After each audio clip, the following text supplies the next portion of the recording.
John or No, that's English. all right. Okay, with John Terry. Thank you for your time here My with pleasure. ESPN.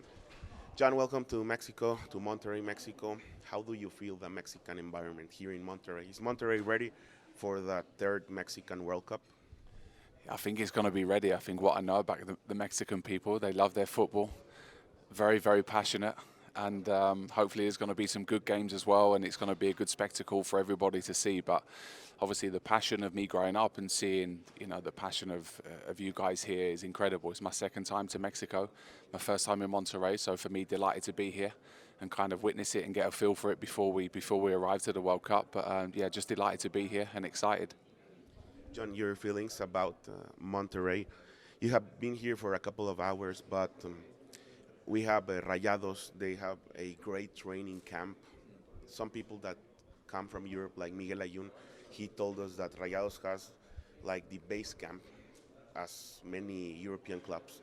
Would you like to have England here in Monterrey as their home base camp in the World Cup? Yeah, I'm going to take your word that is very good. I've not seen it. Like I said, I landed very late last night and I'm jet lagged this morning, so I was up very early this morning. But I think in the next couple of days for me, obviously we have the Legends match, but it's important for me to get out and just explore the city a little bit. I understand the infrastructure and the stadiums and everything is great here already, so I'm sure there's going to be natural improvements like there is before every World Cup and every Euros done by FIFA. So excited by that, but I think all clubs, there's a good level of football pitches, which I think is important for the players to train on. Hopefully England get that wherever they go and travel around, but I'm sure the pitches are fantastic and the stadiums I know are great as well because I've seen many on the TV over the years. John, Monterrey would like to host the official World Cup draw. Monterrey here is in the final match against other cities. Do you believe that Monterrey could host the World Cup draw here? Absolutely, why not? Listen, it's exciting, isn't it? It's exciting for the Mexican people. It's an opportunity for them to see firsthand some of the best players and the stars in the world. So it's exciting for everyone, for the kids and the next generation to witness that is an incredible experience for them. So hopefully, like I said, there's going to be good games for everyone to see and enjoy. Hopefully there's going to be tickets available for the underprivileged kids as well to come to see these games, which is important. And yeah, listen, of course, you have as good a chance as anybody, and why not host it here? John, your feelings about Mexican football in the past years. What have you seen in clubs and the Mexican national team? Your opinion. Yeah, well, firstly, in club level, not played with too many particularly, but come across a lot of Mexican players. Very passionate for the game. They love football. Can talk football like 24 hours a day, which is incredible. I think the passion and the opportunities to maybe come to Europe has been good. There's not been loads come, but there's been enough over the years to come. So I've seen that firsthand, that their love for the game is the most important. They're infectious as well. So when I'm around the Mexican people, they make you want to play football, if that makes sense. They're very passionate and very hungry to play and win football matches. So I think very similar to us Europeans as well. We love our football. We're very passionate, and it's everything to us, like it is to the people in Mexico. John, talking about the Premier League, Raúl Jiménez, Edson Alvarez, and Julian Araujo. Your thoughts about these three Mexican kids that now are Mexican men that play in Premier League? What do you think about them in your league?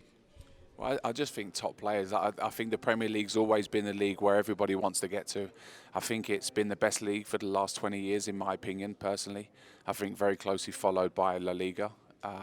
Many years ago when I was growing up, it used to be the Italian league, but it seems like the Premier League's really come to the forefront now, and everyone wants to be there and test themselves against the best. So not only do we have the best managers, we have some of the best players across the world as well. So I think they're exciting and top players, of course, and I think for them to be competing against some of the best players, whether that be the defenders or the strikers or the midfielders, I think when you're testing yourself against the very best, you understand the level that you're at as well.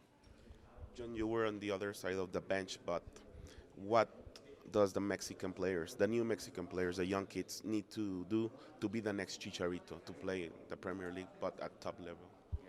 Well, you talk about him specifically, playing against him. He's very hungry, very fiery. He kicked me a couple of times as well.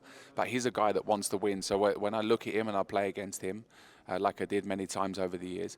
He's someone that does everything to win, and you can see from the boy, from the man in his face and his eyes, that he wants to score goals. He wants to make it very difficult for defenders. So I think if any young Mexican kids are looking, look no further than him, because he's got a fantastic attitude.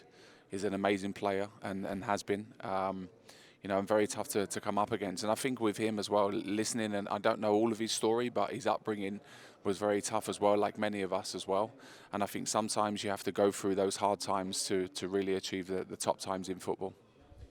John, on 2012, you played with Chelsea against Rayados at the FIFA Club World Cup. What do you remember?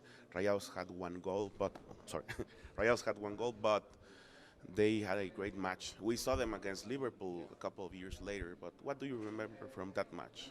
Not too much. I was injured. This was the one in Asia, wasn't it? Yeah, this was the one in Asia, and Rafa Benitez was our manager at the time. So I didn't play, I didn't travel with the team, but I remember watching the game. So unfortunately, I had an injury, so I don't really have too much of an opinion. But like I said, when you play against the Mexican teams, very quick, very dynamic, very passionate, like I said, and very difficult to play against. So I think you have a lot of the advantage, and obviously the home advantage when you guys are here playing in front of your support is going to be very big for you guys. Now, any message for the Mexican fans before this amazing match that we will have here at the World Cup territorium? Before what? Sorry, before what game? There's Legends, that the match that sorry. you will play, Yeah. John. Well, hopefully there's going to be many of you guys coming to watch us, ex-players and older players playing. I hope you enjoy it. I hope we can put on a good show for you guys as well. But I'd just like to wish you guys all the very best as well. It's great for me to be here. I've come a long way from London. It's great to be here and be in your country. And I look forward to seeing you soon. So I'd just like to say good luck. Last question, John. Do you believe that Mexico is ready to host the World Cup for the third time? Well, I think when you look at the infrastructure and what's going on, obviously there's still a couple of years to go. So already what's here for sure, and no doubt with the improvements that are being made as well, why not? Like I said, I think every country deserves an opportunity to host the World Cups. And, obviously the last time was a few years ago. It was 86, was it? Was 86 and 70. Yeah, 86 and 70. So it's a long time ago for you guys as well. So I think FIFA are doing a great job in spreading it very fairly across all of the countries. And, it's great to see you guys in the mix for that as well. And hopefully, you can host that solely on your own. Thanks, John. Thank you very much. Cheers, guys.